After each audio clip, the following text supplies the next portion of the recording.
किसान साथियों नमस्कार। मैं विनोद कुमार सचान प्राकृतिक खेती के विषय पर आज एक बार फिर आपसे बात करेंगे। मिट्टी की उर्वरा शक्ति को कैसे बढ़ाते हैं।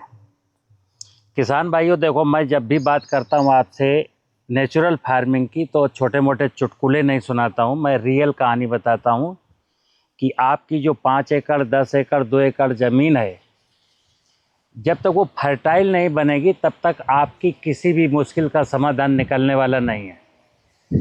फसल ग्रोथ नहीं करेगी तो आप फर्टिलाइजर डालोगे, फसल में कोई बीमारी लगेगी तो फंजीसाइड डालोगे, फसल में कोई इंसेक्ट लगेगा तो इंसेक्टिसाइड डालोगे। ये सब करने में आपका बहुत सारा पैसा जो है बाजार चला जाता है। नेचुरल फार्मिंग का मतलब है कि हम नेचर को कैसे इम्प्रूव करें, कैसे इन्हेंस करें, कैसे सॉइल फर्टिलिटी को अच्छा करें। तो उस बाबत मैं बोलता हूँ कि ये मेरे हाथ में जीवामृत का कल्चर है, जंगल की मिट्टी का बना हुआ जामन है। जैसा कि आप जीवामृत जब कभी देखते हो, किसी से सुनते हो तो बताया जाता है गौमूत्र और गोबर और बेसन और गुड़ और बरगद के पेड़ के नीचे की मिट्टी। लोग ये नहीं बताते कि किस बरगद के पेड़ के नीचे की मिट्टी और किस समय ली जाए। अगर किसी ने अप्रैल के महीने में ऐसा सुना कि एक 200 लीटर का ड्रम लेना है, 200 लीटर पानी भरना है, 10 लीटर गौमूत्र डालना है, 10 किलो गोबर डालना है और बरगद की पेड़ की एक चुटकी मिट्टी ला के डालनी है, तो उस समय जिस समय बरगद के पेड़ की मिट्टी लाया वो ड्राई थी। तो ड्राई मिट्टी में तो कोई माइक्रोब्स हो नहीं सकता। तो मैं कहता हूँ कि बट वृक्ष के नीचे की मिट्टी बहुत उपयोगी है, लेकिन किस बट वृक्ष के? जिस पीपल के, बरगद के, पाकड़ के, गूलर के पेड़ के नीचे घासें खड़ी हैं, झाड़ियाँ खड़ी हैं, जंगल नुमा माहौल है, कोई जाता नहीं, सफाई करता नहीं, जहाँ कार्बनिक पदार्थ 2 अंगुल 3 अंगुल ब्लैक कलर का डंप है, कचड़ा, उसको कचड़े को हटाया, अगर नीचे मिट्टी में नमी तो उस मिट्टी से तो जीवामृत बन सकता है। लेकिन गौमूत्र का, गोबर का, बेसन का, आज एक सज्जन पूछ रहे थे कि सर इसमें बेसन आप बताते ही नहीं हो, बेसन में प्रोटीन होता है। तो हमने कहा बैक्टीरिया को, माइक्रोब्स को कहीं कुश्ती लड़ना है क्या, मसल्स बनाना उसको? तो माइक्रोब्स का भोजन शुगर होता है। प्रोटीन तो माइक्रोब्स इंटेक कर ही नहीं सकता। प्रोटीन रिसाइकिल होने के बाद फिर कार्बोहाइड्रेट से फिर शुगर में जब कन्वर्ट होगा तो माइक्रोब्स हमेशा नैनो पार्टिकल्स ही लेते हैं और नैनो फार्म में जो है शुगर ही डिजॉल्व है। तो ये 2 लीटर का जीवामृत, जैसे जो किसान मेरे यहाँ आते हैं 2 लीटर का जीवामृत ले गए, 5 लीटर जीवामृत ले गए, इस प्रकार का 200 लीटर का ड्रम लिया, इसमें जीवामृत पलट दिया। अगर जो किसान मेरे यहाँ तक नहीं आ सकते तो वो किसान अपने 100-200 किलोमीटर की रेंज में देखेंगे कि कहीं उनके पास जंगल है क्या, तो जंगल जाएंगे, जंगल के लोएस्ट पॉइंट पर जाएंगे, लो लैंड एरिया में, जिस पेड़ के नीचे उनको ढेर सारा कचड़ा कार्बन रूप में सड़ा गला मिल जाए, उसको हटाएंगे। उसके नीचे की मिट्टी जो ह्यूमस युक्त मिट्टी होगी, जिसमें नमी होगी, बस वो 5 किलो मिट्टी ले आए, इस डम में डाल दें, पानी भर दें। पानी कितना भरेंगे? जितनी ज़मीन हो। ये मेरा वाला जीवामृत 1 एकड़ में 20 लीटर ज़रूरत पड़ता है। अब किसी के पास 5 एकड़ ज़मीन है तो 100 लीटर बनाएगा, 10 एकड़ ज़मीन है तो 200 लीटर बनाएगा, 2 एकड़ ज़मीन है तो 50 लीटर बनाएगा। तो ये जीवामृत ले गए और या मिट्टी ले आए और इस ड्रम में डाला, पानी भर दिया अपनी ज़मीन के हिसाब से, एरिया के हिसाब से। फिर उसमें डालते हैं गुड़ डाल सकते हैं या चीनी डाल सकते हैं। क्योंकि ये गुड़ डालेंगे या चीनी डालेंगे, डंडे से हिलाएंगे तो पानी में सोल्यूबल है, घुलने के बाद मतलब है नैनो पार्टिकल्स में, तो माइक्रोब्स इसको ले लेगा, फिर मल्टीप्लाई करेगा। माइक्रोब्स का नियम है कि एक छोटा सा बैलून है, वो एब्जॉर्ब करता है वाटर, फिर फूलता है, फिर 2 भागों में बढ़ जाता है। तो 2 से 4, 4 से 8 ऐसा मल्टीप्लाई भी करता रहता है, पीछे वाली सेल ब्लास्ट भी होती रहती है। तो माइक्रोब्स पैदा हों और मरें। जो मरे हुए डेड माइक्रोब्स का जीव द्रव्य है, जिसको जीवांश बोलते हैं, वही वनस्पतियों का असली भोजन है। इसके लिए खेत में कार्बन होना चाहिए।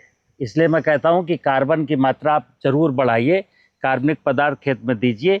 वो नमी में टच में आकर के 50 दिन 60 दिन के अंदर कार्बन बनेगा, और जब कार्बन बनेगा तब वो माइक्रोब्स का भोजन बनेगा। कार्बनिक पदार्थ को माइक्रोब्स नहीं खा सकता, कार्बन को फसलों की जड़ें नहीं खा सकती हैं। फसलों को भोजन चाहिए केवल जीवांश। अगर ज़मीन में जीवांश कार्बन की मात्रा बहुत ज़्यादा है, यानी 1% से अबव, तो किसी भी रासायनिक उर्वरक की क्रॉप को ज़रूरत ही नहीं है। और ये बेनिफिशियल माइक्रोब जो इस बोतल में है, जैसे जंगल में उठाओ जरा, आपने जंगल में देखा होगा, जंगल में मेरे साथ कोई भी चले, जंगल में किसी भी वनस्पति में कोई डिजीज का सिम्टम्स नहीं नजर आएगा। कई प्रकार की वनस्पतियां होंगी, उनमें आप खोजते खोजते थक जाएंगे, बट वहाँ कोई बीमारी नहीं नजर आएगी, क्योंकि उस जंगल की मिट्टी में ह्यूमस की मात्रा 2% 3% है, और वहाँ पर लिविंग माइक्रोब्स जो हजारों लाखों की संख्या में होते हैं। ये जो अभी आप बाजार में सुन रहे हैं ना, trichoderma, PSB, Azotobacter, Beauveria, mycorrhiza, ये 17, 18, 20 प्रकार के नहीं है। ये जमीन में असंख्य की संख्या में, और एक बिग कंसोर्सिया, मतलब एक माइक्रोब्स को कहते हैं बायो फर्टिलाइजर, 3 मिला दिए जाते हैं तो उसको कहते हैं कंसोर्सिया, कंसोर्सिया, कंसोर्सिया। एक ऐसा, इस बोतल में एक ऐसा कंसोर्सिया है जिसमें दुनिया के सारे प्रकार के माइक्रोब्स हैं, क्योंकि ये जंगल की मिट्टी का संवर्धित किया हुआ है। इसलिए मैं कहता हूँ जंगल की मिट्टी लाओ या मुझसे जीवामृत ले जाओ। यहाँ बहुत सारे, हर रोज 2-3 किसान, एक किसान आता है जीवामृत लेने। मित्र, ये जीवामृत के बिना तो नेचुरल फार्मिंग नहीं होगी, क्योंकि मैंने बोला कि ज़मीन को जिंदा करना है। अब जैसे किसी किसान ने अपने खेत में बार बार निमेटोड्स को मारने के लिए, वाइट ग्रब को मारने के लिए, दीमक को मारने के लिए बार बार इंसेक्टिसाइड डालता है, तो वो इंसेक्टिसाइड जब खेत में जाता है, केंचुआ भी मरता है, गुबरैला भी मरता है, चींटी मरती है, चींटा भी मरता है, सांप भी मरता है, बिच्छू भी मरता है, और जो ना दिखने वाले उनकी जान कितनी, वो तो मर ही गए। तो सॉइल में बेनिफिशियल माइक्रोब सब मर गए, यदा कदा कुछ निगेटिव पैथोजन बचे जो फसल में बीमारी लाते हैं। किसी भी फसल में, दुनिया में जितनी भी क्रॉप है, उसमें 80% बीमारियों की जड़ है सॉइल बोर्न डिजीज, मृदा जनित बीमारी। क्योंकि मृदा में निगेटिव पैथोजन तो हैं, वो निगेटिव पैथोजन को कंट्रोल करने वाली ये पॉजिटिव पैथोजन वहाँ नहीं है। तो ना तो फर्टिलाइजर की ज़रूरत पड़ेगी, ना आपके फसल में कोई बीमारी लगेगी। दूसरा, 10-15% बीमारियां लगती हैं किसी न्यूट्रिशन की डिफिशियंसी से। तो अब चूंकि वहाँ कार्बन बहुत है और जीवांश बहुत है, तो डिफिशियंसी किसी पोषक तत्व की है ही नहीं, तो वो डिफिशियंसी का जो बीमारी था वो भी कारण खत्म हो गया। इंसेक्ट भी 50% से एबव इंसेक्ट भी कम हो जाते हैं, क्योंकि जो लोग अपनी फसलों में, चूंकि यूरिया 250 रुपए की बोरी मिलती है, तो किसान, डीएपी महंगी है थोड़ी सी, हालांकि सब्सिडी दोनों में है। किसान यूरिया को ज़्यादा डालता है, क्योंकि यूरिया हरियाली को बढ़ा देती है, उसको फसल देखने में बहुत खूबसूरत लगती है। जो फसल यूरिया के ज़्यादा प्रयोग से, नाइट्रोजन के ज़्यादा प्रयोग से हरी दिखती है, इंसेक्ट सबसे ज़्यादा वहीं लगता है। जब प्लांट में समस्त पोषक तत्वों का बैलेंस होता है तो इंसेक्ट कम अटैक करता है, लेकिन जिस क्रॉप में नाइट्रोजन की मात्रा ज़्यादा होती है, इंसेक्ट ज़्यादा अटैक करता है। मेरा अनुरोध सिर्फ इतना है कि मैं बार बार रोजाना जो जीवामृत, सॉइल हेल्थ के बारे में, प्राकृतिक खेती के बारे में बोलता हूँ, कि आज हालात इतने ज़्यादा खराब हो गए हैं कि धरती माता मेरी बंजर होने की कगार पर है, ज़मीन के नीचे का पानी बिल्कुल ख़त्म होने की कगार पर है, जंगल ख़त्म हो गए हैं, तितली, मधुमक्खी, दीमक, केंचुआ कुछ भी नज़र नहीं आता। तो परमात्मा ने इतने प्रकार की बायोडाइवर्सिटी बनाई थी, उसका रीजन था सबका हमसे संबंध था, लेकिन हमने संबंध जाना नहीं और हम सबको दुश्मन मानने लगे। तो जब हम दुश्मन मानने लगे, सबको फंजीसाइड डाल के, इंसेक्टिसाइड डाल के, बीटीसाइड डाल के मारने लगे, तो पूरा का पूरा धरा, पूरी की पूरी धरती की सुंदरता खराब हो गई है।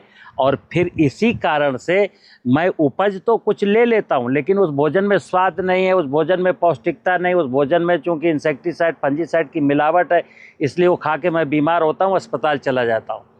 तो खेती का ऑब्जेक्ट शुद्ध भोजन, शुद्ध पानी, शुद्ध ऑक्सीजन है। और अभी खेती का उद्देश्य हो गया कि हमको इतना रुपया बच जाए, तो कहते हैं दुविधा में दोनों गए, माया मिली न राम। तो आज किसान के पास ना तो पैसा है ना उसका स्वास्थ्य है, उसकी ज़मीन भी बंजर हो गई। देश का 85% किसान कर्ज में डूबा है और कर्ज कभी चुका भी नहीं सकता। तो मैं कहता हूँ खेती को समझ के साथ करना है। पहला सूत्र है, ज़मीन अगर फर्टाइल बनेगी तो लागत जरूर घटेगी। अभी क्या है, देश में कुल कृषि उपज का जो मूल्य है, टोटल का टोटल, अगर किसान अपने पास कुछ भी ना रखे तो 22 लाख करोड़ की कृषि उपज है। अब इस 22 लाख करोड़ की कृषि उपज को प्राप्त करने के लिए 4.5 लाख करोड़ रुपए का फर्टिलाइजर है, 8 लाख करोड़ रुपए का पेस्टिसाइड है, 90,000 करोड़ रुपए का डीजल है, 1.25 लाख करोड़ रुपए के कृषि यंत्र हैं। इसके अलावा भी छोटी छोटी बहुत सारी ज़रूरत है। तो 22 लाख करोड़ की उपज को प्राप्त करने के लिए किसान 15 लाख करोड़ रुपए तो बाजार में खर्च कर देता है। अब 7 लाख करोड़ रुपए में अगर हम 14 करोड़ किसानों का भाग देते तो एक किसान के हिस्से में बस 50,000 रुपए एवरेज इनकम आती है प्रति वर्ष की। लेकिन अगर ये जो 15 लाख करोड़ रुपया है, इसमें मैं 12 लाख करोड़ रुपया बचा लूं तो हमारी जो 50,000 रुपए की इनकम है वो 1.25 लाख तक चली जाएगी ऑटोमेटिक। जैसे मोदी जी ने कहा था, हम किसानों की आय को 2 गुना करेंगे। 2 गुना आय करने के लिए उत्पादन बढ़ाना जरूरी नहीं है। 2 गुना आय प्राप्त करनी है तो भूमि की फर्टिलिटी को 2 गुना अच्छा करना जरूरी है, क्योंकि जैसे ही सॉइल की फर्टिलिटी इंक्रीज होगी आपकी लागत घटेगी। इतना सा साइंस है। अब जैसे कोई कहता है उत्पादन बढ़ेगा तो आमदनी बढ़ेगी, तो मैं कहता हूँ उत्पादन बढ़ेगा तो आमदनी घटेगी। बोले कैसे घटेगी? हमने कहा बाजार लेके जाके देख ला। बाजार का नियम है कि मांग और पूर्ति पर किसी वस्तु का जो है भाव तय होता है। अब आपने ज़्यादा पैदा करने में के लिए ज़्यादा इनपुट लगाए, बाजार जब पहुँचे तो टमाटर का भाव 1 रुपया किलो, केले का भाव 2 रुपया किलो। तो ऐसी उपज लेके क्या करेंगे?